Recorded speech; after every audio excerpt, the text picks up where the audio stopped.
Moi, je peux expliquer 4 nouvelles mesures que nous pouvons mettre de l'avant, et que nous pouvons faire. Et ces 4 mesures-là, les 5 ans, ils vont faire une économie de plus d'1 milliard de roupies pour l'économie mauricienne. La première réforme, donc la réforme numéro 9, c'est qu'il vise à limiter le mandat Premier ministre à 2 mandats consécutifs. Qui fait? Ce n'est pas une mesure populiste. C'est une mesure qui est très importante pour un renouvellement de la classe politique. Il est important pour nos pays, nous ne sommes pas capables que nos pays dirigés par 2 familles depuis 55 ans, avec un petit interlude de 2 ans. Il n'est plus capable. Nous avons dit, nous bisons pour plus de démocratie, comme c'est le cas dans toute une grande démocratie dans le monde entier. Un Premier ministre bisant être élu juste 2 mandats consécutifs. Après, il bisant prend une pause, il bisant donne l'opportunité à les autres du monde capables de voter par la population pour devenir Premier ministre et pour diriger ce pays-là. Donc ça, c'est extrêmement important. Et deuxième chose, bisant réduire le nombre de ministres de 24 à 20. C'est déjà le cas dans la pratique. Mais aujourd'hui, nous bisons, réforme politique, nous pouvons faire et nous pouvons faire à l'avenir. Nous bisons l'aide du public, de la population mauricienne pour faire.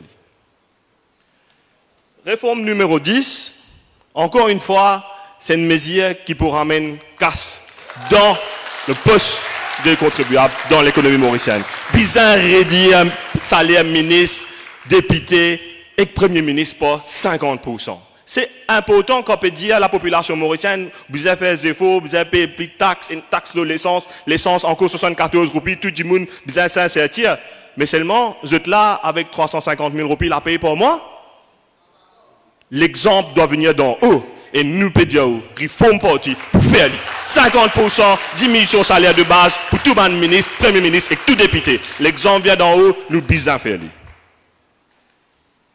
Réforme numéro 11. Encore une grosse aberration de nos systèmes politiques aujourd'hui. C'est une pension qui ban ex-ministre, ex-député, ex-premier ministre, ex-président, ex-vice-président encore gagné.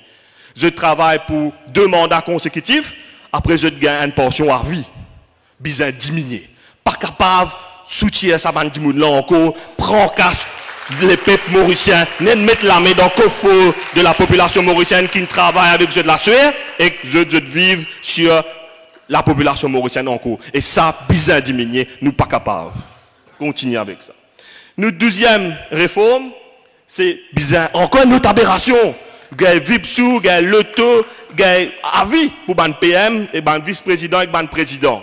Bizarre arrêter avec ça.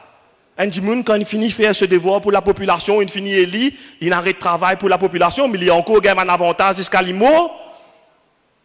Les peuples continuent de payer pour ça. Réfléchis. Vous travaillez dans une compagnie, quand on arrête de travail, la compagnie là continue de payer tout un avantage que vous gagnez ou arrête de gagner gaz. Mais tu as bizarre arrêté. Et le poste de vice-président, bizarre aboli. Bizarre aboli parce que c'est encore une fois, c'est l'argent public qui est gaspillé par un système complexifié qui est depuis 55 ans en place. Ça, bizarre arrêté. Parce que c'est déjà le cas aujourd'hui. Si président pas là, vice-président pas là, c'est juste qui step in, qui prend sa place. Mais qui fait un plus vice-président avec tout ce incentive qu'il gagnait et le coût encore de burden sur la population mauricienne, bizarre arrêté. Nous bizarre arrête service à système qui peut ruiner nos pays là et nous bizarre mettre l'autre dans sa désordre là.